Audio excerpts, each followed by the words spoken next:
are just honored to have Miss Jane Pauley with us Woo! this morning. Sitting right here in the middle.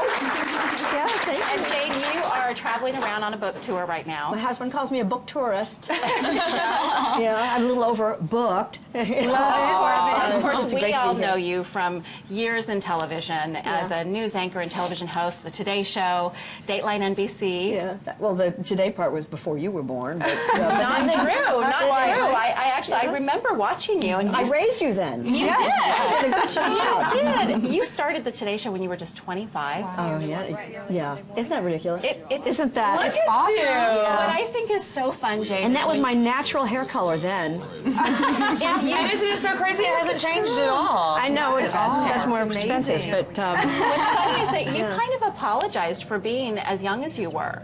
well, on the air. I did. It's the principle of dropping your tray in high school. You've got to be the first to laugh. I wanted everyone to know that I know I'm 25 years old and I have no credentials and don't know how I got here. I said, maybe you're wondering how I got here. Only I said it with a voice that sounded like an anchor woman. Maybe you're wondering how I got here. Maybe I am too.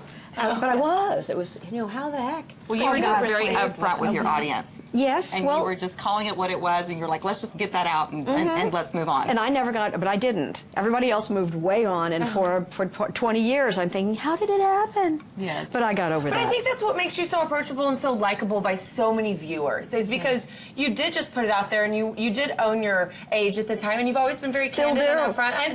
Which I love. 63. But I feel like that just is what makes you so likable. Well, oh, go on. Well, and clearly a pioneer for so many and an inspiration for so many women who are trying to get into broadcasting. And I know all of us certainly appreciate you, so we're so glad you're here. Well, I think that Barbara Walters, whose chair I ridiculously occupied at 25, was the pioneer. Well, certainly, but yeah, you had some big shoes to fill, and I'm sure that was not easy. No, it was. Well, no, it wasn't. But Tom Brokaw made it easier. Very good. When you switched from Tom Brokaw and then they brought Bryant Gumbel in, how was that? Bryant is 1 year older than me and always will be. And I'm sure you continue to remind him of that, don't you? We remain very good friends. We have dinner scheduled soon. We were on the show, the Today Show, with I know, Matt Lauer I saw that. as co-host, Yes. and cool. Tom Brokaw, who interviewed me this week for my book tour, because we're still close to, said that you blew the ratings through the roof or something like that. Wow. So, people like Everybody seeing. was very happy to see you I back. read an know I was. article where you said it was like riding a bike, after you haven't ridden a bike for 30 years. Right. Then you corrected yourself and you're like riding a bike on an interstate because it's such a different world. Fast show. Everything cycles so fast now. Everything does. Would you say it's faster now than it was back when you started? Oh, it was sleepy. The New York, the city that never sleeps. Yes, it does. Yeah, I would arrive at work, I would do interviews that lasted 9 minutes. Wow. Wow. Yeah. I mean, that's a documentary length now. We're like going to get 4.5. Yeah. So something that's been in the news lately, just to get to a headline here, is Marcus Luttrell in Lone Survivor. He wrote the book and helped with the movie, and he was on our show. We had the honor of interviewing him. He was fantastic.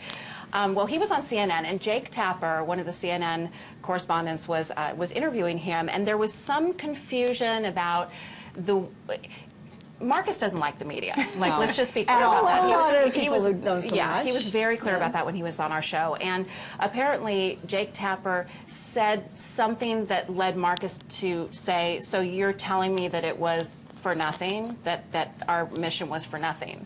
And he's taken a lot of heat for that. And I wonder if the media is just more. Are we faster to jump on people to try to maybe take something away from them? Well, or I say, when you say we, I feel more like I'm a news consumer now than because I haven't been on Dateline for 10 or more years, so I'm no longer NBC News. I watch the news. And I do think the media is packing blowtorches.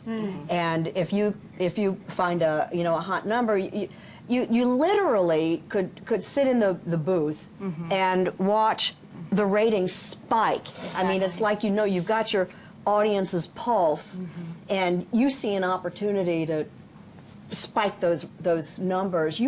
you're going to take it, and it's disproportionate. I didn't see the interview, so I certainly can't comment in Jane, depth. do you feel like people have to, or not say people, but newscasters, whether it's on CNN or Fox or whatever, have to sensationalize everything because people are receiving their news from so many different outlets now? Like, look at social media wasn't around, back then, and people weren't getting their news on Twitter. They weren't getting their news on Facebook. They weren't getting their news on Instagram or in all these different outlets. You're so the absolutely newscasters right, have to. Courtney. But also, they have to because their bosses tell them to. But do you think it's to keep up, though? Yes. It's the producer's fault, Stuart. The producer. Yeah. I will say that I did see that interview, and having Marcus in and kind of understanding his thought process from where he's been to now, I get it. But watching that interview, I actually had a little pity on the interviewer, this guy that we're talking about. Jake Tapper. Yes, because I don't think he meant any ill will or offense.